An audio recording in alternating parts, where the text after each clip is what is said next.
രേണു സുധീനെ കാണാൻ ഇപ്പോഴും ഒരുപാട് ആൾക്കാർ ഇങ്ങനെ പോകുന്നുണ്ട്. ഇന്നലെ ഇപ്പോഴും എന്ന് പറഞ്ഞാൽ നമ്മുടെ എന്താ പറയേണ്ടത്, കുറേ അവരുടെ കൂടെ ബിഗ് ബോസിലുള്ള എനിക്ക് തോന്നുന്നത് എന്താ വെച്ചാൽ നൂറ ആദിലമാരും അതുപോലെ തന്നെ അങ്ങനെയുള്ള കുറേ ആൾക്കാർ, അനുമോൾ അടക്കമുള്ള ആൾക്കാരൊക്കെ എന്ന് പറഞ്ഞാൽ രേണുവിനെ കാണാൻ വേണ്ടി പോകുന്നുണ്ട്.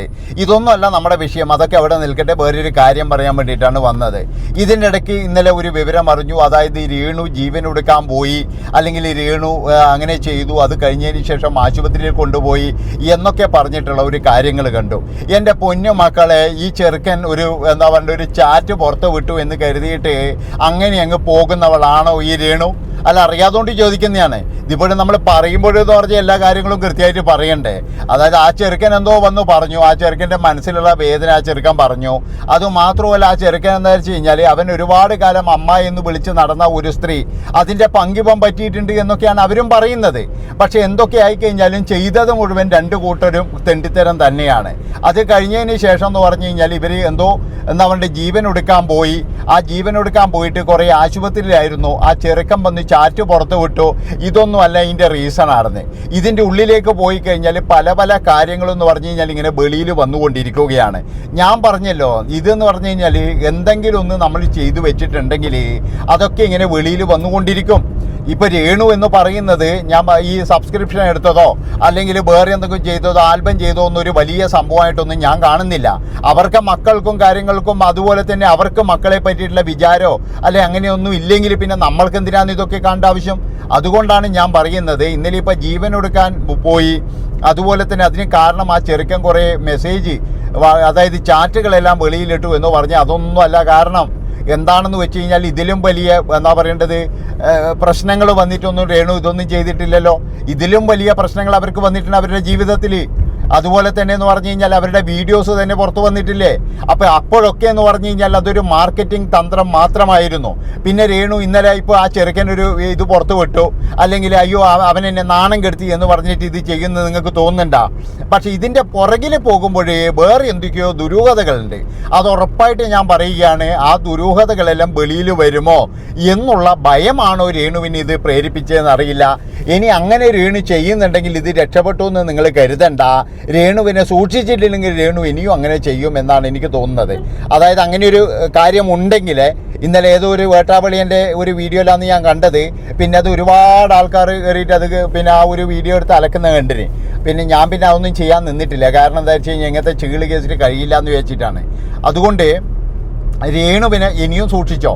അങ്ങനെ രേണു എന്തെങ്കിലും ചെയ്യാൻ വേണ്ടിയിട്ടുള്ള ഒരു ഇതുണ്ടെങ്കിൽ രേണു ഇനിയും അത് ശ്രമിക്കും എന്നുള്ളതിൽ യാതൊരു സംശയവുമില്ല. ആ ചെറുക്കൻ്റെ കാര്യമൊന്നുമല്ല, ആ ചെറുക്കൻ ഇതിൻ്റെ അകത്ത് വെറുതെ ബലിയാടാക്കാൻ വേണ്ടി ഒരുപാട് ആൾ നോക്കുന്നതാണ്. അവൻ്റെ വിഷമമാണ് പറഞ്ഞത്, അല്ലാതെ നമ്മുടെ നാട്ടുകാരുടെ വിഷമമാണ് അവൻ പറഞ്ഞത്.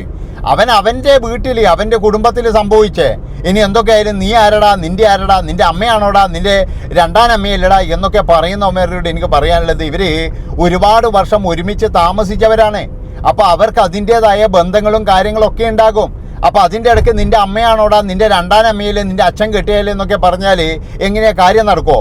അതുകൊണ്ടാണ് ഞാൻ പറയുന്നത്, ഇപ്പോഴേ ആ ചെറുക്കന, അതായത് അവനെ എന്താ വെച്ച് കഴിഞ്ഞാൽ അവനോട് അവൻ മിണ്ടരുതിനി ആ ഒരു തരത്തിലാക്കാൻ വേണ്ടിയിട്ടാണ് ഇവരൊക്കെ എന്ന് പറഞ്ഞു കഴിഞ്ഞാൽ പലതും ചെയ്യുന്നത് എന്നാണ് എനിക്ക് തോന്നിയിരിക്കുന്നത്. അതുകൊണ്ടാണ് ഞാൻ പറയുന്നത്, രേണുവിനെ സൂക്ഷിക്കുക, അത്രയേ ഉള്ളൂ. വേറെ ഒന്നും ചെയ്യാൻ പറ്റൂല അതിൻ്റെ അകത്ത്. പിന്നെ വേറെ ഒരു കാര്യം എന്ന് പറഞ്ഞു കഴിഞ്ഞാൽ ഇപ്പോൾ രേണുവിനെ കാണാൻ പോകുന്നത് ഒരു മത്സരമായിട്ട് കണക്കൂട്ടുന്ന കുറേ ആൾക്കാരുണ്ട്. സാധാരണ ക്യാൻസർ പേഷ്യൻറ്റുകളാണെങ്കിൽ അവർക്ക് ഈ ട്രീറ്റ്മെൻറ്റും കാര്യങ്ങളൊക്കെ എടുക്കുമ്പോൾ ചില ആൾക്കാരൊക്കെ എന്ന് പറഞ്ഞു കഴിഞ്ഞാൽ എവിടെ അതായത് ആശുപത്രിയുടെ അടുത്ത് എവിടെയെങ്കിലും ഒരു വീടെടുക്കും. അതെന്തിനാണെന്ന് വെച്ച് കഴിഞ്ഞാൽ ഈ ബന്ധുക്കൾ വന്നു പോകുന്നത് ഇല്ലാതാക്കാൻ വേണ്ടിയിട്ടാണ്. അതായത് ബന്ധുക്കൾ നാട്ടുകാരും പലരും ഇങ്ങനെ വന്നു പോയി കഴിഞ്ഞാൽ അവർക്കെന്ന് പറഞ്ഞു കഴിഞ്ഞാൽ അതിനനുസരിച്ച് ആരോഗ്യമില്ല. അപ്പോൾ അതുകൊണ്ട് തന്നെ എന്ന് പറഞ്ഞാൽ പല ആൾക്കാരും ഇങ്ങനെ ചെയ്യാറുണ്ട്. അതുകൊണ്ട് തന്നെ ഈ നാട്ടിൻ പുറത്തൊക്കെ ചില ആൾക്കാർ പറയുമ്പോൾ എന്തൊരു ഡിമാൻഡാണോ അവിടെ കാണാൻ പോയി കഴിഞ്ഞാൽ വീട്ടിൻ്റെ ഉള്ളിൽ കയറിക്കൂടെ പോലും, അതുപോലെ തന്നെ എന്ന് പറഞ്ഞാൽ ഒന്ന് തൊടാൻ പാടില്ല പോലും, എന്തൊക്കെയാണെന്നെല്ലാം പറയൂ. പക്ഷേ അവർക്ക് അതിനുള്ള ഒരു ഇതില്ല, ഒരു ആരോഗ്യമില്ല. അതുകൊണ്ടാണ് പറയുന്നത് നമ്മളാരും അങ്ങനെ പോകരുത് എന്ന്. ഇതിപ്പോഴും എന്ന് പറഞ്ഞാൽ രേണുവിനെ കാണാൻ പോവുക, ഇപ്പുറത്ത് വന്നിട്ട് ഫോട്ടോ എടുക്കുക, സെൽഫി എടുക്കുക, എന്തൊരു പ്രഹസനമാണ് സജി ഇതൊക്കെ. അതാണ് എനിക്ക് മനസ്സിലാകാത്തത്. അതായത് യുവമാരൊക്കെ എന്ത് ഊളകളാണ്, എവിടെയാണ് യുവമാരൊക്കെ ജീവിക്കുന്നത്? ഇവരൊക്കെ എന്തിനാ ഇങ്ങനെ പോകുന്നത്? ഇന്നലെ 3-4 എണ്ണം കെട്ടിയോ പോയിരിക്കുന്നത്. അതായത് അവരൊക്കെ ഇവിടെ പോയിട്ട് വരുന്നതാണ്. അല്ലെങ്കിൽ തന്നെ എന്ന് പറഞ്ഞാൽ ലോകം നിറച്ച് ഇപ്പോഴും പനിയാണ്, നമുക്ക് എല്ലാവർക്കും അറിയാലോ, എല്ലാവർക്കും എന്ന് പറഞ്ഞാൽ പനിയാണ്. അപ്പം അങ്ങനെയുള്ള സംഭവവും കാര്യങ്ങളൊക്കെ കൊണ്ട് അതായത് പോകുന്നത് പരമാവധി കുറക്കുക എന്ന് പറഞ്ഞു കഴിഞ്ഞാൽ ഇവരെല്ലാവരും എന്ന് പറഞ്ഞു കഴിഞ്ഞാൽ വണ്ടി വിളിച്ചിട്ടാണ് പോകുന്നത്. അതും ഒരു ക്യാൻസർ രോഗിയെ കാണാം, വേറെ ഈ അപകടം പറ്റിയിട്ട് കാലൊടിഞ്ഞ് കിടക്കുന്നയോ അല്ലെങ്കിൽ കൈ ഒടിഞ്ഞ് കിടക്കുന്നയോ അല്ല. ഇതെന്ന് പറഞ്ഞു കഴിഞ്ഞാൽ അവർക്കെന്ന് പറഞ്ഞു കഴിഞ്ഞാൽ ഒരു രോഗമാണ്, അതിൻ്റെ ട്രീറ്റ്മെൻറ്റ് ചെയ്തുകൊണ്ടിരിക്കലാണ്. ചിലപ്പോൾ ഇവന്മാർ പോയത് കൊണ്ട് മാത്രം ഇനി അത് കൂടാനുള്ള സാധ്യതയുണ്ട്. അതുകൊണ്ടാണ് പറയുന്നത് ബിഗ് ബോസിലോ നിങ്ങൾ കളിക്കുന്ന ഏറ്റവും മണ്ടത്തരമാണ്. ഇനി ഇതിൻ്റെ അകത്ത് വന്നിട്ടും കൂടി കുറേ ഇതാക്കാൻ നിൽക്കരുത്. അതുപോലെ തന്നെ അനുമോള് പറയുന്ന കാര്യങ്ങൾ രേണുവിനെ ഇപ്പോൾ ഏറ്റവും കൂടുതൽ വിഷമിപ്പിക്കുന്നത് നെഗറ്റീവ് കമൻറ്റുകളാണ്. നമുക്ക് അവരെ ഒന്നും ചെയ്യാൻ പറ്റൂല. അതായത് ഈ നെഗറ്റീവ് കമൻറ്റോളികളെ നമുക്കൊന്നും ചെയ്യാൻ പറ്റില്ല. ഞാൻ പറഞ്ഞല്ലോ, വീണ് കിടന്നവരെ ചവിട്ടുന്നത് എന്ന് പറഞ്ഞു കഴിഞ്ഞാൽ നമ്മൾക്കൊരു ആണത്തമല്ല, അല്ലെ ഒരു പെണ്ണത്തോ അല്ല. കാരണം എന്താണെന്ന് വെച്ചാൽ അവരിപ്പോൾ ഒരു രോഗത്തിൽ ഇനി അവർ ചെയ്ത കാര്യങ്ങൾ മുഴുവൻ കുത്തിപ്പൊക്കി വെളിയിൽ കൊണ്ടുവന്ന് അവരും ശ്രദ്ധിക്കണത്. അതായത് ഈ രേണു എന്ന് പറയുന്ന വ്യക്തി എന്ത് ചെയ്യണം, ഈ മൊബൈൽ എടുത്തിട്ട് അവർക്ക് ആവശ്യമുള്ള കാര്യങ്ങൾ മാത്രം പറയുക. അല്ലാതെ എന്ന് പറഞ്ഞു കഴിഞ്ഞാൽ കൂടുതലായി കഴിഞ്ഞാൽ അവരെയും വെറുക്കാൻ തുടങ്ങും വീണ്ടും. ഇപ്പോഴവർക്കെന്ന് പറഞ്ഞു കഴിഞ്ഞാൽ ഒരുപാട് സപ്പോർട്ടും കാര്യങ്ങളൊക്കെ ഉള്ളതാണ്. അതുപോലെ തന്നെ അവർക്ക് എന്താ വെച്ച് കഴിഞ്ഞാൽ ഇപ്പോൾ പണ്ട് ഒരുപാട് കുറ്റം പറഞ്ഞവർ വരെ എന്ന് പറഞ്ഞാൽ ഇപ്പോൾ സപ്പോർട്ടുമായിട്ട് വന്നിട്ടുണ്ട്. അതില്ലാതാക്കരുതെന്ന് എനിക്ക് പറയാനുള്ളൂ. ഈ മൊബൈലിൽ പല ആൾക്കാരും പലതും പറയും. ഇപ്പോൾ ഞാൻ പറഞ്ഞല്ലോ, ഈ ഇതിൻ്റെ അകത്ത് കത്തിക്കാൻ വേണ്ടിയിട്ട് ഒരുപാട് ടീമുകൾ ഉണ്ടാകും. പക്ഷേ പിന്നെ അവർക്ക് ഒരു നല്ലത് പറഞ്ഞു കൊടുക്കാൻ വേണ്ടിയിട്ട് ഒരു ടീം പോലും ഉണ്ടാവില്ല.